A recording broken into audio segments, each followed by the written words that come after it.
Hello friends, मैं हूं गौरव और इमेजिन करो आप एक पार्क में एक बेंच पर मस्त में बैठे हुए हो और तभी आपके बगल में बैठा हुआ एक अंधा इंसान आपसे पूछता है कि भाई मौसम बहुत सुहाना लग रहा है, मौसम को मेरे लिए जरा डिस्क्राइब कर सकते हो क्या कि मौसम बाहर क्या चल रहा है। अब इस पर आप कहते हो कि ठीक है मैं कोशिश करता हूं। सो शाम हो गई है, आसमान ऑरेंज सा है जिसमें बादल किसी रुई की तरह दिखाई दे रहे हैं। इतने पर वो आदमी आपको झट से रोकता है और वो पूछता है आपसे कि ऑरेंज ऑरेंज का मतलब क्या होता है। और तभी आपको ये क्लिक होता है कि भाई ये तो बर्थ से ही ब्लाइंड है, तो इसे तो शायद ऑरेंज का मतलब ही नहीं मालूम होगा। फिर भी आप एक्सप्लेन करने की कोशिश करते हो कि ऑरेंज एक वार्म कलर है, जैसे आग वार्म होती है, सॉर्ट ऑफ उसी तरीके का कलर है। इससे वो आपसे अगेन एक क्वेश्चन पूछता है, लेकिन ऑरेंज तो मेरे हिसाब से फल का नाम है, राइट? और वो तो गर्म नहीं होता, तो आप किस ऑरेंज की बात कर रहे हो? अब आई नो हमारी ऑडियंस उसे एटम और फ्रीक्वेंसी का इस्तेमाल करके डिटेल में एक्सप्लेन कर सकती है, बट उसे ऐसे समझाना और भी मुश्किल हो जाएगा क्योंकि उसने एटम या फ्रीक्वेंसी को कभी महसूस ही नहीं किया है। और इसीलिए आप फाइनली थक हार के पूछते हो कि आपके दिमाग में क्या इमेज बन रही है, और वो बंदा रिप्लाई करते हुए कहता है नथिंग।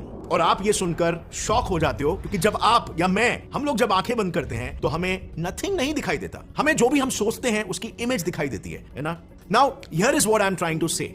देखो, आप और वो आदमी दोनों ही इंसान है, पर सिर्फ एक सेंसरी ऑर्गन ना होने से उसके लिए यूनिवर्स की रियलिटी हमेशा बिल्कुल अलग महसूस होती है। वो चीजों को किसी और ही पर्सपेक्टिव से देखता है और हम किसी और से। इन शॉर्ट, रियलिटी सब्जेक्टिव है और ये आप लोग भी जानते हो, बट जस्ट सिर्फ एक सेंस के ना होने से, एक इंद्रिय के ना होने से इतनी डिफरेंट हो सकती है। और यही सेम चीज होती है स्पेस एंड टाइम के परसेप्शन में भी। यानी स्पेस का कॉन्सेप्ट हर एक के लिए अलग है, और इस पर डू यू नो हजारों सालों से अनसेटल्ड डिबेट चल रहा है कि इसके एक तरफ एब्सोल्यूटिज्म है जो फिलॉसफी ये कहती है कि स्पेस एंड टाइम फिक्स्ड है, और दूसरी तरफ है रिलेशनलिज्म जो ये कहती है कि space and time person to person differ करता है। सो अब फ्रेंड्स आता है इंटरेस्टिंग सवाल कि इन दोनों भी पर्सपेक्टिव्स, इन दोनों भी फिलॉसफीज में से कौन सी फिलॉसफी प्रैक्टिकल है, रियलिस्टिक है और जो संसार के एंटायर पिक्चर में प्रॉपर्ली फिट बैठती है। वेल, आपके पास इसका जवाब अगर है तो नीचे कमेंट्स में लिख दो, और अगर नहीं है let's investigate. So well guys, scenario कुछ ऐसा है ना कि फिलोसॉफिकल और साइंटिफिक कम्युनिटी पहले से ही दो पार्ट्स में डिवाइडेड थी। एब्सोल्यूटिज्म के सपोर्टर्स का यह कहना था कि यूनिवर्स का हर एक object including space and time real है और सबके लिए एक समान है। मिसाल के तौर पर कलर्स, हमें कलर एक समान ही दिखते हैं। मतलब अगर फॉर एग्जांपल मुझे ये कलर अगर ब्लू दिख रहा है तो आपको भी ये कलर ब्लू ही दिखेगा।